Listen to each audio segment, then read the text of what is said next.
Hello, this is Dolores, Dr. Barbeau from Neighborhood Connections. I'm here with Mary Claire, and we're back to our program. We had done 2 parts of an eye program. We still had some questions, but I'm going to ask Mary Claire not to ask me those until the end of what we're going to talk about today, because I really want to finish this as one. And if we have some time, let's go back to retinal detachment or whatever. Okay? Sounds good. Today we're going to do one that we're going to do a program on dementia because there have been a number of incidents of patients that have come in with family members that they're really worried about. And so I thought maybe we could talk a little bit about dementia. Yeah, I think it's a good idea. And I think someone told me that the other day they keep misplacing their car keys, and they're afraid that they're getting dementia. So, I mean, what is dementia? Dementia is a crazy word. No, dementia is actually not an illness by itself. It's not like having cancer or having retinal detachment. Or dementia just means that there's some kind of a discord in our thinking, our reasoning, our memory, our figuring things out, to the point, it can get to the point that we can't continue activities of daily living in a normal way, okay? That's the sort of the big definition, okay? And it comes from, because of it, it comes from all kinds of ways. It can come, like there can be dementia that we all know of and that we're all totally afraid of, you know, that nobody really wants. And that's from nerve cells itself in our brain that are being destroyed, which means right away you can't do much about it. Okay? They don't come back? They don't come back. Okay, so nerve cells like from Alzheimer's or Parkinson's, that a person will slowly get demented, okay, and that we know. It can also happen, though, because you had a major stroke. And a stroke is nothing more than a destruction of part of our brain by lack of oxygen, okay? And that can often, sometimes it's because the blood vessels get clogged, and so that whole section that was going to get, you know, fed by this particular artery all of a sudden didn't, and those cells die, okay? Or you can have what most often happens to older people that we don't know we're having, these things called mini strokes, and right here got killed, and then right here got killed off, and right here got killed off. Do you know you're having them? Very often, no. Sometimes we might have moments when we know something just happened, but it's so tiny that we don't really know. The problem is that if we have a stroke like right here in this part of our head, right here in this part of our head is sort of an upside-down person, if we could draw it on them, and wherever that got killed, those cells, my opposite side of my body can't move. Like if the part here that moves my right arm is right here, we know it's not here, here, here, it's right here. So then I lost that, or my leg, or my whatever. But our memory and our reasoning and is in many parts of our brain. Oh, it's not in one part? It's not in one part. We tell the kids that they're the major part of our reasoning and sanity and whatever is in the frontal lobe. It's true. But there's parts of our memory that are all over the place. So we can have mini strokes that can do that, and that also destroys brain cells. The only difference with that is it's not progressive. A disease like Alzheimer's or like Parkinson's, it's progressive and it's going to keep going. If you've had a stroke, you've had a stroke, that's the end, that's gone, those cells are gone, but it doesn't mean you're going to have progressive dementia. Oh, okay. You're only going to have lost as much as you lost. There are some things like toxins, like alcohol, for instance. Alcohol is actually very toxic for your brain. Every time I have a drink of alcohol, I'm killing off 2 things. I'm killing off liver cells, which can regenerate, but I'm also killing off brain cells that can't. Okay, so I'm doing these mini strokes all over my head when I drink alcohol, or when I use drugs. Okay, so toxins can do that. People that are low in vitamin B12 or folic acid can have a type of dementia. People that are infected, like there's a particular kind of dementia that AIDS causes. And a full-blown AIDS will cause a total dementia. What about hardening of the arteries? That's what they used to. My mother used to say, "Oh, so and so has dementia. She has hardening of the arteries." For the same reason of the stroke.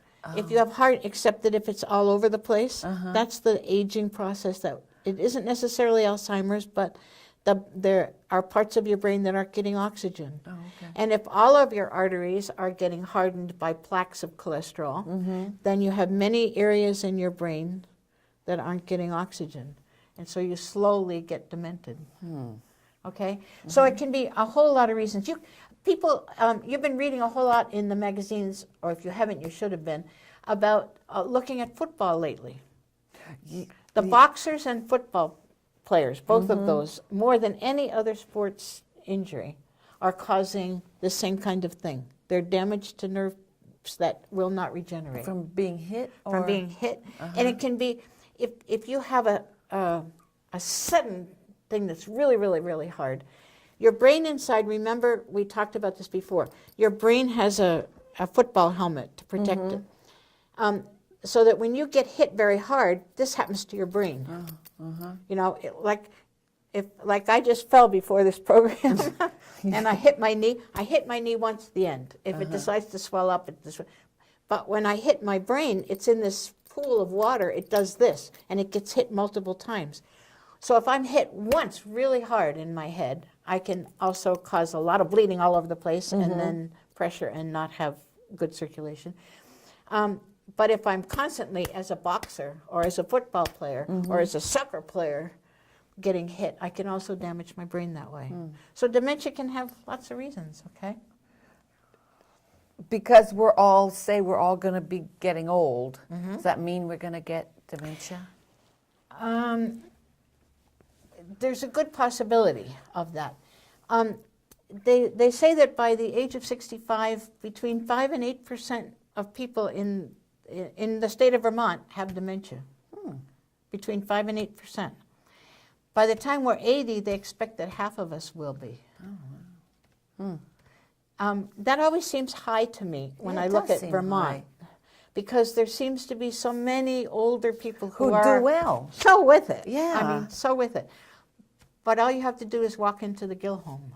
All you have to walk into nursing homes. All you have to do is talk to some families and you realize it doesn't mean you all have full-blown dementia that you can't do anything, like dress yourself, but that there is some dementia in... Do you know if you have it? Yeah. In the beginning, you often do. And that's, I guess, the scary thing, that where this conversation's going to go. How do you know if you have it? Most often, other people know before we do. But often, you know, like, I'm trying to think of words, and I can't think of a word, but somebody's waiting for an answer. So I might just, if I'm comfortable enough, I might say, I can't think of the word chair, so I might say, that thing we sit in.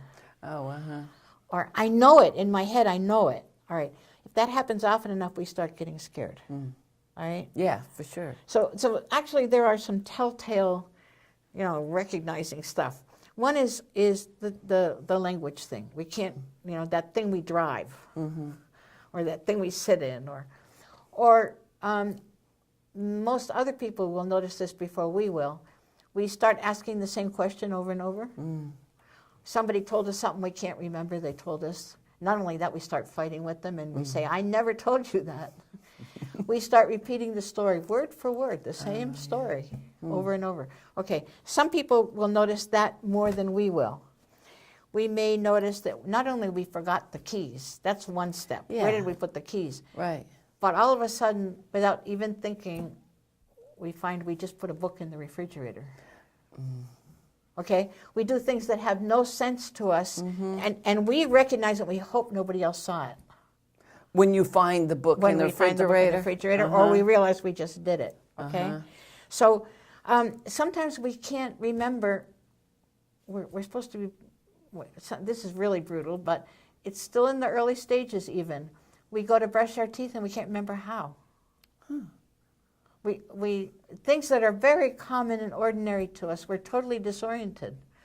we go out to go someplace, and we go all our life. We know how to go from here to Floodbrook School. We get out to the drive, we turn the wrong way. We just, and that's still in the early stages. The early stages of emotions, because the frontal lobe of our brain governs not only our reasoning, thinking, whatever, it governs our emotions, so that we have sudden mood swings. We're perfectly fine, and all of a sudden the tiniest little thing will get us angry.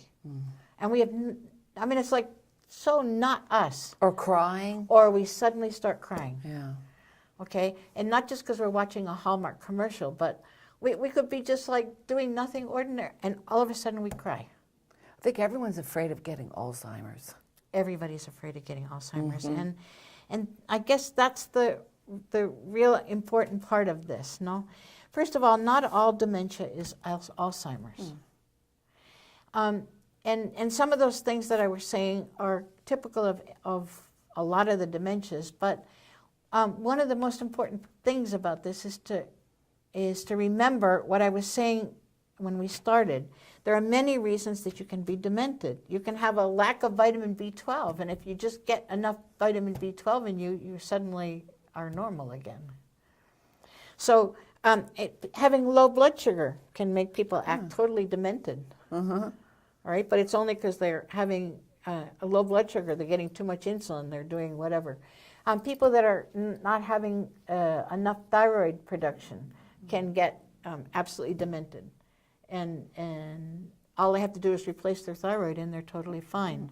People that have been using drugs, if they haven't totally destroyed enough brain cells, if they come out of that, they're totally fine. People that are having reactions, that's a real common, people who aren't used to taking narcotics and they get a very bad toothache, or they go to the ER and for some crazy reason, for something that's not necessary, they were given hydromorphone or, one of those heavy-duty narcotics. I can remember my father had cancer, and I can remember my mom calling me and saying, "Joy, you better come home because your father, now he has a brain tumor in his head. Now it's gone to his head." And I walk in the house, and he's changing the television with this block of wood that he had from the garage, And he was so mad because the remote wasn't working. But when he looked at it, it was the remote. That's what he saw in his head. I asked him 2 or 3 questions. I took him off his morphine that he was getting because he had bone metastases. And within 24 hours, he was like the sanest guy in 2 feet. Wow. Okay? Yeah. So the first part of this is to remember that if something crazy is happening, first make sure that it's not a brain hemorrhage or a brain tumor or, something that's putting pressure on an area of brain and cutting off the circulation, but not killing the nerve cells. Making sure they're not using drugs, making sure that the person that you're watching hasn't been malnourished and isn't getting enough vitamins. Making sure that they're not on medicine for their GERD, for their reflux disease, so constant and so long that they haven't absorbed any vitamin B12, because you need acid to absorb vitamin B12. So making sure that all of that is clear before you say, "Oh my God, this person's going demented, what am I going to do?" Okay? So, so if you notice those signs that we were talking about, okay, disorientation, language, mood swings, putting things where they don't Misplacing belong, things, yes. which is one of the things. So that doesn't mean it's Alzheimer's right away. It doesn't mean it's Alzheimer's, but when it gets to that point, you kind of worry. Yes. So what is Alzheimer's? How do you diagnose that?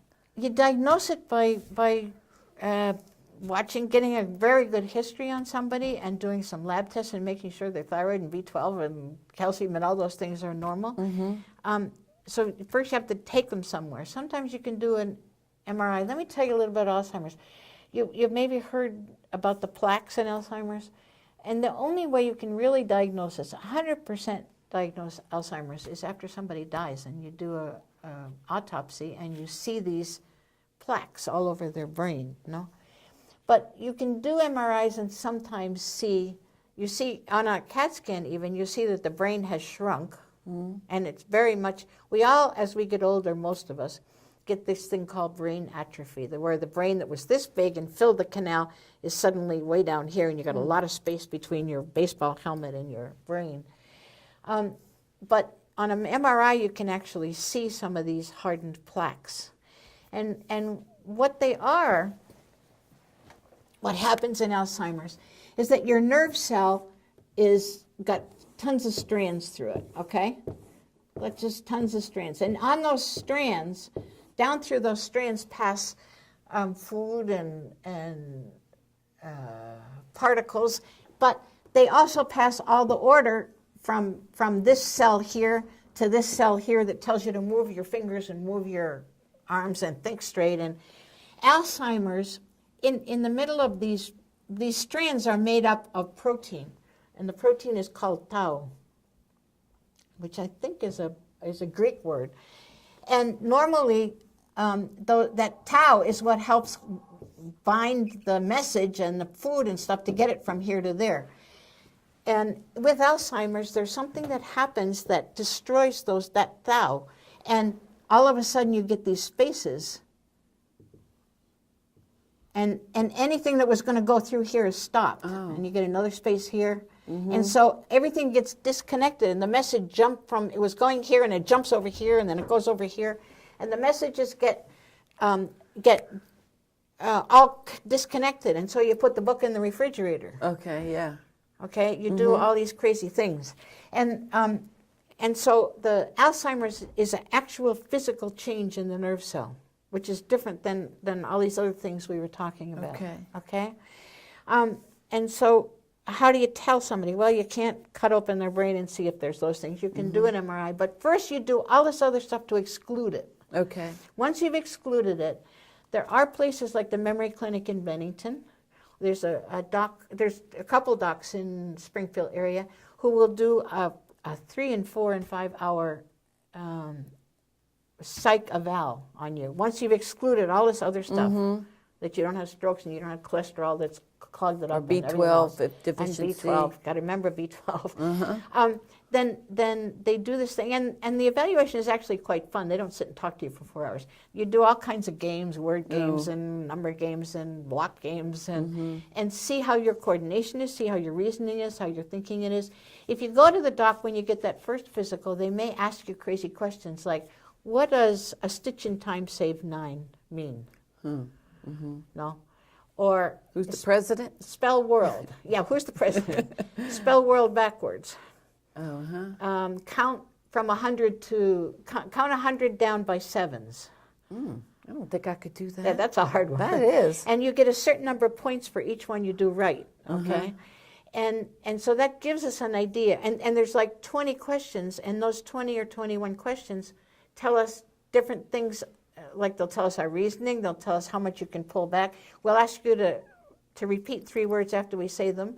You know, like pony, radish, pen. And then 5 minutes later, we'll ask you those words. Okay? And so we'll do different things in that mini mental. And if we get an idea there's something wrong, we will send you for one of those longer evaluations. Those evals, yeah. Okay? So we will do that. And see where we're going, okay? So there are ways to do an eval. Okay, all right.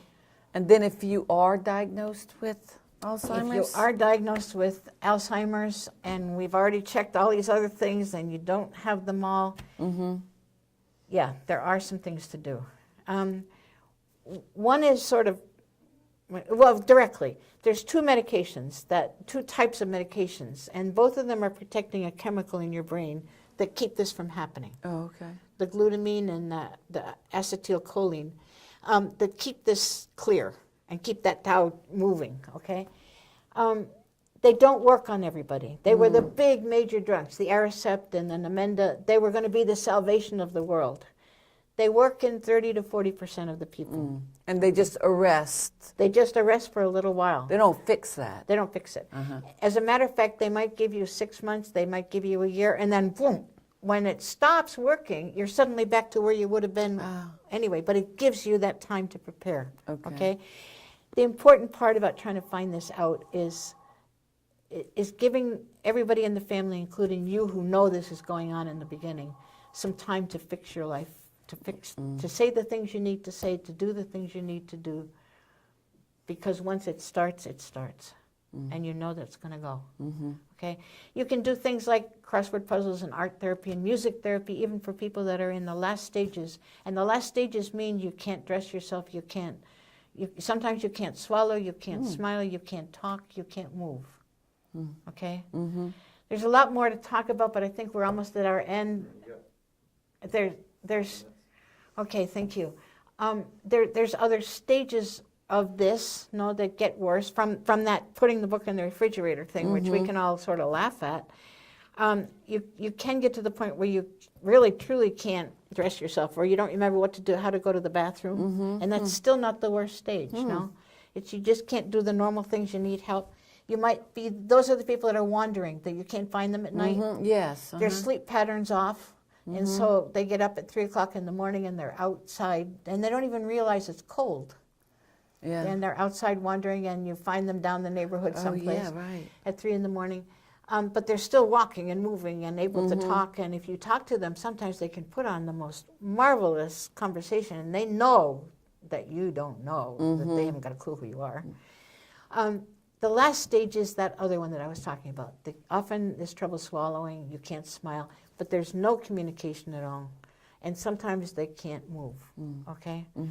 At that point, music and art therapy isn't so great, but for that stage before that, for the wanderers, for the people that might be hallucinating and seeing things that really aren't there, but they know kind of there's something crazier. Music therapy and art therapy and making sure they're getting good vitamins and getting good food can at least, the thing to watch with these people at that stage is what it's doing to the rest of the family. And should you keep them at home, or? That's very much dependent on the individual family. Some families can manage to do that well. They have enough support. They can go to a support group for families with Alzheimer's. Sometimes it does not work. Sometimes they can get violent sometimes, or? With those mood swings, they can get violent. Yeah, right. Mood changes. And they don't know they're doing it. Okay, so yeah, we might want to always criticize people who aren't taking care of their family members, but sometimes that's not a good idea. Okay. Yeah. So it's a hard disease, and there are other diseases that look like Alzheimer's. There's Pick's disease and others, but Alzheimer's is the one we all worry about, and which is going to happen to a number of us. On that bright note. On that bright note, I think we're finished. So we will come back some other time and answer some more eye questions, and maybe we could talk about what Pick's disease is, because I've seen 3 Pick's disease since I've been here in Bolivia. In Bolivia. Ooh, whoa, you in Bolivia. I think maybe some people have more questions about Alzheimer's too. Okay. Yeah, so we can, maybe you might want to do that. So thanks for joining us. We will see you at some point down the line to finish this off.